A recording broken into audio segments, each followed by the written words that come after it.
سلامونه مې واخلئ ملګرو، ستاسو ورور فضلیان یم په دې هیله چې روغ جوړ وئ او ژوند ته به تازه یئ. ملګرو دا مهال په دې ملګره کې یو او دغه نظم د دې ملګرو په غوښتنه تاسو ټولو ته ډالۍ. ضیاءالله صاحب د نظم عنوان دی نیمګړې مینه. د سکول په دور کې مو یو بل ته غږونه کول، په لاره لاره به مو یو بل څه جنګونه کول، پس له چوټۍ نه به په منډه منډه کور ته راغلو، څه ستړي ستړي به موږ دواړه خپلې مور ته راغلو.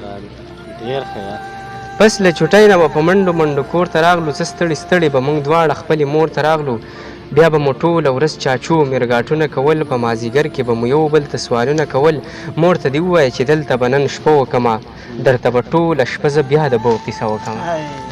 یار ډېر ښه یار. بیا به مو ټوله ورځ چاچو میرګاټونه کول، په مازدیګر کې به مو یو بل ته سوالونه کول، مور ته دې ووایه چې دلته به نن شپه وکمه، درته به ټوله شپه زه بیا د بو قیصه وکمه. خیر که هر څومره بېوسي او غریبي وه یاره، د دواړو ښه ښایسته روانه زندګي وه یاره، یو جدایي او بل د مینې لیونتوب راغی، په موږ دواړو څه بې وخته زلمیتوب راغی. خو خیر که هر څومره بېوسي او غریبي وه یاره، د دواړو ښه ښایسته روانه زندګي وه یاره، یو جدایي او بل د مینې لیونتوب راغی، په موږ دواړو څه بې وخته زلمیتوب راغی. هغې زما سره د مرګ او ژوند وعدې کولې، راته یې ټوله شپه خوږې خوږې قیسې کولې، څه په بهانه باندې به خامخا مې مور ته راتله، په ورځ کې 100 ځله به یاره زموږ کور ته راتله. ډېر ښه یار، زبردست. په څه بهانه باندې به خامخا مې مور ته راتله، په ورځ کې 100 ځله به یاره زموږ کور ته راتله، ما ته یې بار بار د واده کوژدن اظهار کولو، یو ورځې کور مخې ته مشر رور څه کار کولو، شور د کالتوسو توره شپه کې سره لمبه جوړه شوه، ماښام ناوخته یې د کور خواته لانجه جوړه شوه. شور د کالتوسو توره شپه کې سره لمبه جوړه شوه، ماښام ناوخته یې د کور خواته لانجه جوړه شوه.